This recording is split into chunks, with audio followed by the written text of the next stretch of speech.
Ever wondered why we say in September but on Thursday and at 6 o'clock? English prepositions of time can indeed seem like a mind-boggling maze, but fear not, today we unravel the mystery of in, at, on, and their uses within the context of time. Let's begin with the preposition in. When talking about longer periods of time, such as months, years, centuries, and seasons, we use in. So you could say in September, in 2023, in the 21st century, or in winter.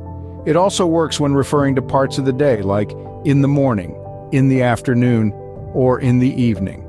Moving on to at. This preposition is used when referring to clock times, holidays, and festive periods. For example, you might say at 6 o'clock, at Christmas, or at the moment. And now let's look at on. On is used when talking about days and dates. So you would say on Thursday, on the 28th of September, or on my birthday. So to put it all together, you could say, I have a meeting at 6 o'clock on Thursday in September. In conclusion, remember this simple guide. In is used for longer periods, at for specific times and festive periods, and on for days and dates. Although English prepositions may initially seem confusing, with practice and understanding they become second nature.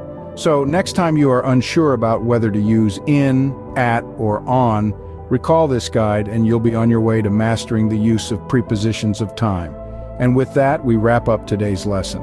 Remember, language is a skill, and like any other skill, it gets better with practice. So keep practicing, keep learning, and soon enough you'll find yourself navigating the English language with ease and confidence.